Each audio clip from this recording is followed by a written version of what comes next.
Morning, y'all. Wednesday. How can I pray for you today? Drop it in the comments. You got some prayer requests today? We're going to pray for you today. If you want to join in and help pray for somebody, come on. All right, we're going to continue our journey through Hebrews.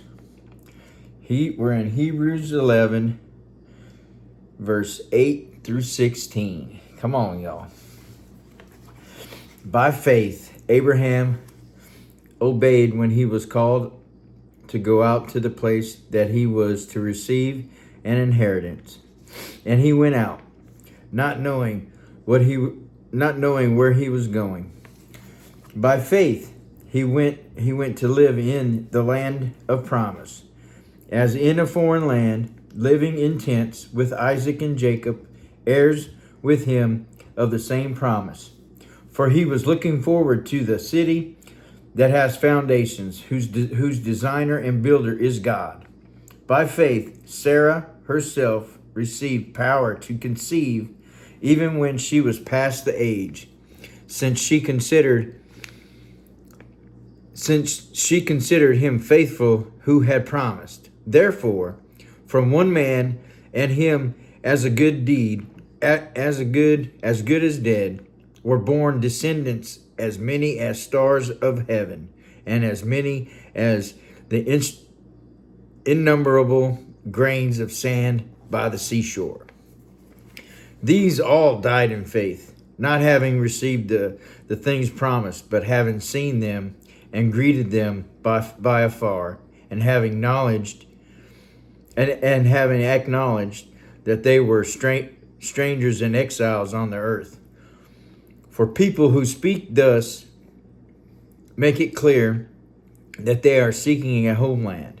If they had been thinking of the land from which they had gone out from, they would have had an opportunity to return. But as it is, they desire a better country, that is, a heavenly one.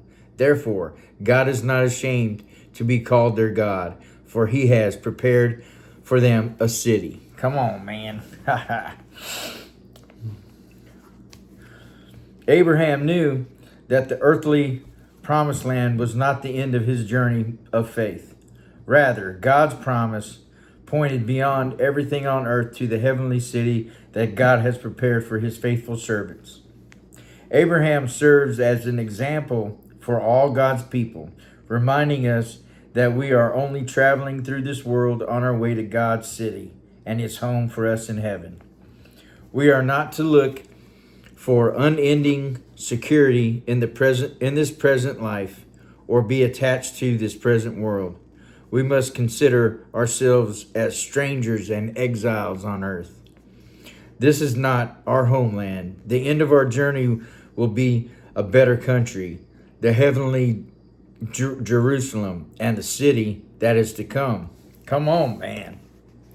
These Old Testament heroes of faith died with the confidence that God had something better in store for them. In their lifetime, they did not see God's final promised blessing that would finally come through Christ. Since we now have the benefit of experiencing life based on God's fulfilled promises through Christ, we must also continue to trust God.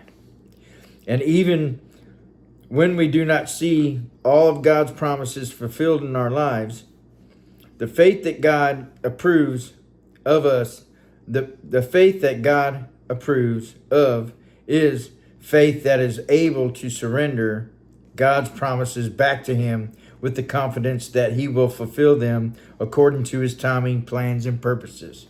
Come on.